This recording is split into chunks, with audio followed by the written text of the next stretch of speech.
Hello students, good morning everyone. How are you? I am absolutely fine here and hope to you same at your home. My dear students, it's chemistry of 10th class. Nowadays we are talking about the chapter number 2, acid, bases and salts.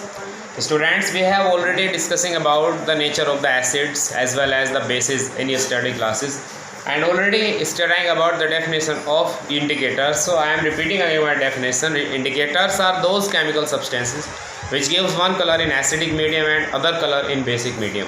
Indicators वो chemical substance होते हैं जो acidic medium में एक colour देते हैं और basic medium में दूसरा कलर देते हैं।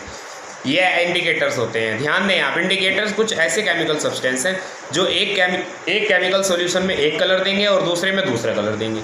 समझ गए? एग्जाम्पल के तौर पर आपको मैंने कल पढ़ाया लिटमस पेपर। तो लिटमस पेपर जो है एसिडिक मीडियम में, अगर आप रेड लिटमस पेपर को एसिडिक मीडियम में लेके जाओगे तो उस पर कोई इफेक्ट नहीं पड़ेगा। लेकिन अगर आप रेड लिटमस पेपर को बेसिक मीडियम में लेके जाओगे तो वहाँ पर उसका कलर रेड से ब्लू हो जाएगा। समझे? ठीक इसी तरह से आप ब्लू लिटमस पेपर को अगर आप एसिडिक मीडियम में जाओगे लेकर के तो एसिडिक मीडियम में red blue litmus paper will convert into red. On the other hand अगर आप उसी ब्लू लिटमस पेपर को और बेसिक मीडियम में लेके जाओगे तो कोई इफेक्ट नहीं पड़ेगा। ओके, तो ये हम पढ़ चुके हैं। इसके साथ साथ आपको मैंने कल पढ़ा है नेचुरल इंडिकेटर्स के टाइप पढ़ा है। तो कल मैंने आप इसके बारे में बातें हुई, आपने नेचुरल इंडिकेटर्स पढ़ा, नेचुरल इंडिकेटर्स पढ़ा आपने। और इसके साथ साथ आज जो हम बातें करने वाले हैं वो है सिंथेटिक इंडिकेटर्स। क्या होते हैं सिंथेटिक इंडिकेटर्स, अभी बात करेंगे। इसी तरह आज जो आप इसके अलावा और जो आप बात करने वाले हो तो आप पढ़ेंगे ओल्फैक्टरी इंडिकेटर्स, ओल्फैक्टरी इंडिकेटर्स। इसी तरह आज जो और जो सबसे मोस्ट इंपॉर्टेंट इंडिकेटर आज आप पढ़ने वाले हो, the name of that indicator is universal indicator. तो ये 4 टाइप के इंडिकेटर्स आपके पास में हैं, आप इसके बारे में ऑलरेडी पढ़ चुके हो। Now we will talking about the synthetic indicators. What are the synthetic indicators? So how we can define the term synthetic? Synthetic word से आपको पता लग रहा है synthetic means man made, synthetic means laboratory में बने हुए। So synthetic indicators may be defined as the indicators which are prepared in the laboratory. Synthetic indicators are those indicators which are prepared in the laboratory with the help of some chemical substances. These are called synthetic indicators. अब synthetic indicators के बारे में मैं आपको बता दें, we have only 2 examples of synthetic indicators. The first one is phenolphthalein. Phenolphthalein, the first one, and the second one is methyl orange. We have now 2 indicators this time and both of them are synthetic indicator. Why we can say these are the synthetic? Because of these are prepared in the laboratory or these are man made, you can say. So phenolphthalein का colour कैसा होता है as well as methyl orange का colour कैसा होता है? तो मैं आपको बता दूं phenolphthalein is a colorless dye, you can say. It's a colorless dye. It's a colorless indicator. ठीक है, ये colorless indicator होता है। On the other hand methyl orange का कलर क्या होता है? उसका नेम बता रहा है, ऑरेंज होता है। अब आप इसको लेकर के जाने वाले, इंट्रोड्यूस कराने वाले, फिनोल्फथलीन को आप इंट्रोड्यूस कराने वाले हो एसिडिक मीडियम में, एज वेल एज आप इसको इंट्रोड्यूस कराने वाले हो बेसिक मीडियम में। फिनोल्फथलीन को आप इंट्रोड्यूस कराओगे acidic medium as well as in basic medium. उसी तरह आप मिथाइल ऑरेंज को आप इंट्रोड्यूस कराओगे इधर एसिडिक मीडियम में और इसी को आप इंट्रोड्यूस कराओगे इधर बेसिक मीडियम में। What type of colour will be there? किस तरह के कलर आपको मिलने वाले हैं? तो यहाँ मिथाइल ऑरेंज की जहाँ तक फिनोल्फथलीन की अगर बात की जाए तो फिनोल्फथलीन जब ऐड किया जाता है एसिडिक मीडियम में तो आप यहाँ पर लिख दीजिए नो कलर एपियर। कोई कलर आपको नहीं मिलता, colourless. It becomes colourless when added into acidic solution, you can see. On the other hand basic medium की अगर बात की जाती है, when few drops of phenolphthalein are added into basic medium then we get definitely pink color। जैसे ही phenolphthalein को basic medium में add किया जाता है, बेसिक मीडियम में इंट्रोड्यूस कराया जाता है, then a pink colour is appear. Acidic में लेके गए नो कलर, बेसिक में लेके गए तो पिंक कलर आपको मिला। मींस आप यहाँ कह सकते हो phenolphthalein is a indicator which gives one colour in acidic medium and other colour in basic medium. Basic medium में ये पिंक दे रहा है और जबकि एसिडिक मीडियम में कोई कलर नहीं दे रहा है। This is phenolphthalein, it's a colourless dye. ये कलरलेस डाई होती है। अब बात करते हैं मिथाइल ऑरेंज की। मिथाइल ऑरेंज का जो कलर होता है ऑरेंज कलर ही होता है। Methyl orange is orange in colour, methyl orange is orange in colour and it gives, ये किस तरह का कलर यहाँ देता है, ये यहाँ किस तरह का कलर देता है, ये सोचने वाली बात है। तो ये जो है आपका, जब आप इसकी बात करते हो तो it gives always orange red, orange red in acidic medium. On the other hand it gives yellow colour in basic medium. ये मिथाइल ऑरेंज हो गया। My dear students, these are very very most important in 1 marks. कोई ना कोई indicator आपको 1 mark में definitely टकराना है, तो ध्यान से समझ लीजिए। Synthetic indicators are those indicators which are prepared in the laboratory with the help of some chemical substances. These are known as synthetic indicators, or man-made indicators are known as synthetic indicators. There are 2 synthetic indicators in our syllabus. These are phenolphthalein, these are methyl orange. Phenolphthalein is colorless in acidic medium and phenolphthalein gives pink color in basic medium. On the other hand, if we are talking about the methyl orange gives orange red color in acidic medium. On the other hand, methyl orange gives yellow color in basic medium. It is a orange color dye. Understand? उम्मीद करता हूं कि आपके समझ में आया होगा। Next topic पर हम चलते हैं। We have now olfactory indicators. अब हम बात करेंगे यहाँ पर olfactory indicators की। What are olfactory indicators? My dear, I would like to tell you about the olfactory indicators. तो पहले आप हिंदी में समझ लीजिए। olfactory indicators इस तरह के indicators होते हैं। olfactory indicators इस तरह के indicators होते हैं जो एसिडिक मीडियम या बेसिक मीडियम में जाने के बाद, किसी भी एक मीडियम में जाने के बाद, ये अपनी जो है या तो एसिडिक मीडियम में या बेसिक मीडियम, दोनों में से किसी एक में जाकर के अपनी स्मेल खो देते हैं, अपनी स्मेल को लॉस्ट कर देते हैं। So how we can define the olfactory indicators are those indicators which can lose their smell when comes in contact of acidic medium as well as in basic medium. जब ये acidic या basic medium के contact में आते हैं तो they lost their smell, वो अपनी स्मेल खो देते हैं। Okay, olfactory indicators are of 2. There are two olfactory indicators. What are, ये क्या है? First one is onion. Onion हर किसी के घर पर मिलती है। ऐसे ही vanilla. 2 indicators we have. When onion is introduced in acidic medium as well as introduced in basic medium. When vanilla is introduced in acidic medium as well as in basic medium. Now we will talking about both of the property about onion as well as vanilla. So onion, when onion comes in contact of acidic medium, then it does not lose their smell. Acidic medium में onion अपनी smell नहीं खोता है। On the other hand, in basic medium it definitely lose their smell. ये अपनी smell जो है lose कर देता है, खो देता है बेसिक मीडियम के कॉन्टैक्ट में आने के बाद। चाहो तो आप एग्जाम्पल आप कर लेना। सोडियम हाइड्रोक्साइड का सॉल्यूशन लीजिए, उसके अंदर ओनियन को आप फिल कर भर दीजिए, रख दीजिए कुछ दिन के लिए। इसी तरह आप जो है एसिडिक मीडियम में ओनियन को भर करके रख दीजिए, ठीक है। तब आप देखेंगे उसकी जो स्मेल है वो पूरी तरह से फिनिश नहीं होगी। अब बात करते हैं वैनिला। वैनिला जो है एसिडिक मीडियम में अपनी स्मेल को ये भी यहाँ लॉस्ट नहीं करता है, does not lost their smell. On the other hand basic medium में ये अपनी स्मेल को लॉस्ट कर देता है। तो ये बात आपको ध्यान रखनी है। ये आ गए आपके olfactory indicators are those indicators which can change their smell when comes in contact of acidic medium or in basic medium.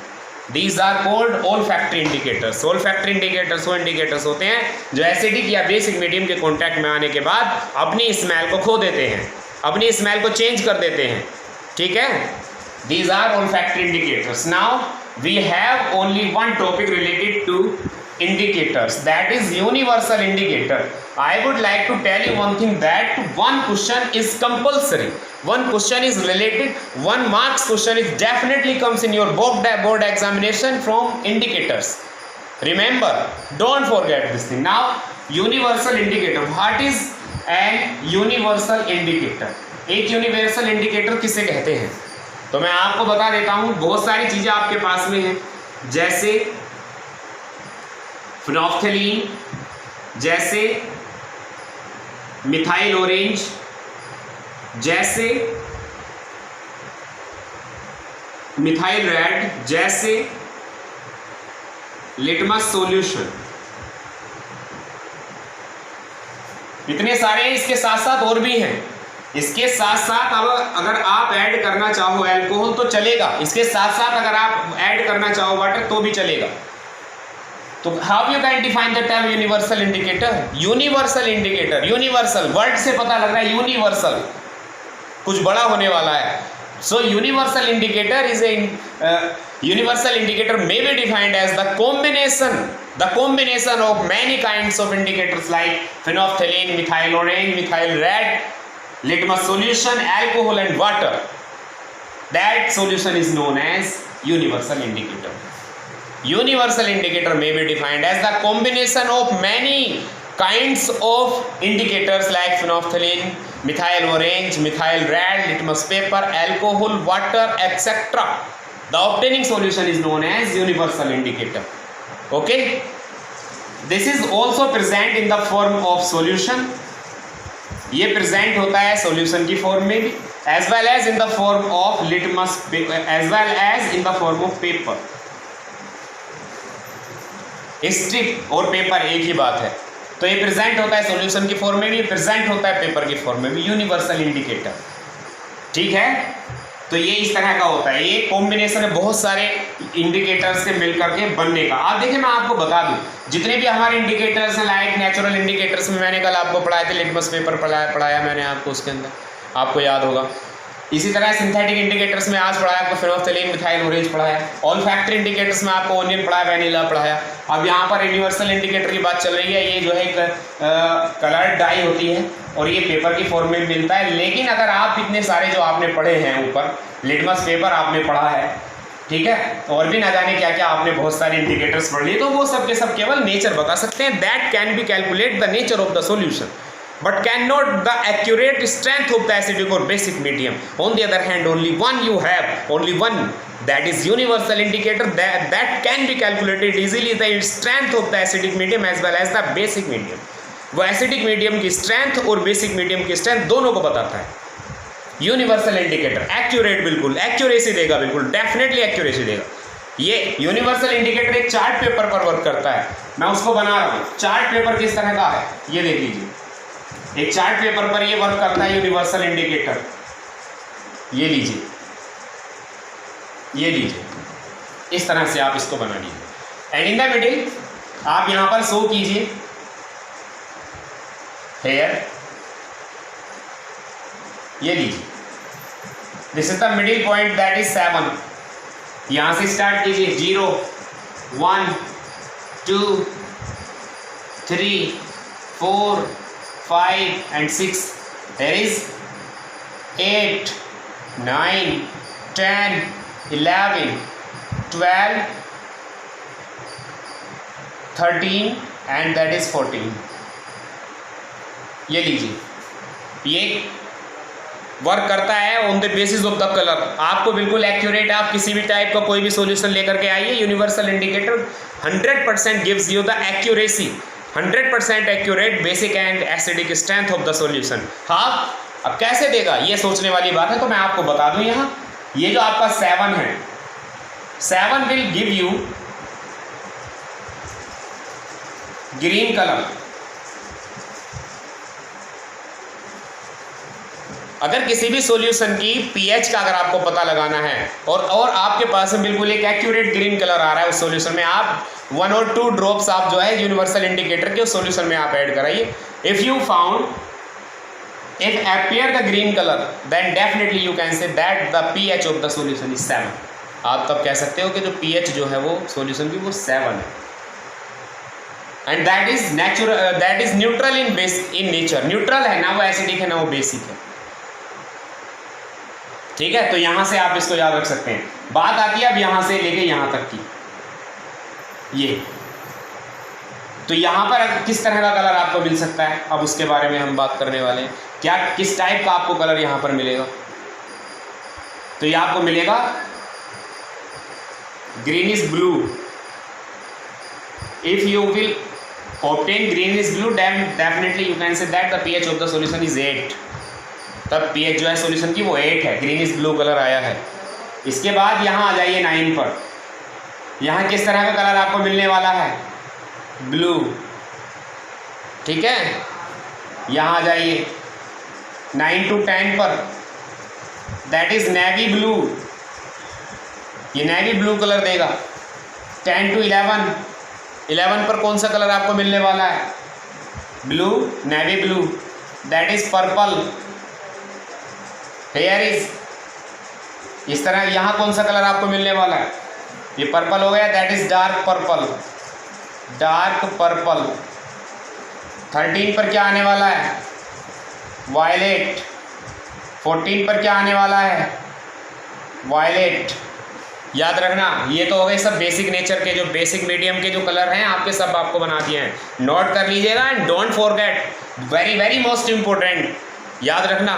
Universal indicator का एक चार्ट मैंने आपको यहाँ पर सेंड किया है। अब हम चलते हैं 0 की तरफ। 0 पर क्या कलर आपको मिलता है? 0 पर मिलता है डार्क रेड, बिल्कुल डार्क रेड, बहुत ज़्यादा जो रेड होता है वो 0 पर आपको मिलेगा। 1 पर आ जाइए, 1 पर आपको रेड कलर मिलता है। 2 पर भी ये रेड कलर ही देता है। 3 पर आ जाइए, 3 पर देने लगता है ऑरेंज रेड। तो फिर 4 पर क्या देता है? आप समझ गए होंगे, ऑरेंज। 5 पर क्या देता है? ओके, 5 पर देता है ऑरेंज येलो। तो फिर 6 पर क्या देता है? That is greenish yellow, and that is 7। You can understand, 7 पे ग्रीन आपको मिलने वाला। This is the universal indicator paper chart. इनकी हेल्प से आप जो है किसी भी सॉल्यूशन की पीएच बिल्कुल एक्यूरेटी, एक्यूरेसी, एकदम एक्यूरेसी मीन्स एक्यूरेट स्ट्रेंथ आप यहाँ पर दे सकते हैं। भाई कोई सॉल्यूशन है आपके पास बहुत ही ज़्यादा सॉल्यूशन है, कोई सॉल्यूशन के अंदर आपने 3 ड्रॉप्स यूनिवर्सल इंडिकेटर की आपने डाल दी और डार्क रेड, बिल्कुल डार्क रेड कलर वहाँ पे आया, तो आप क्या बताओगे? What is the strength of the solution? You can say that the pH of the solution is definitely 0। Why? Because of dark red colour is appear, क्योंकि dark colour appear हुआ है।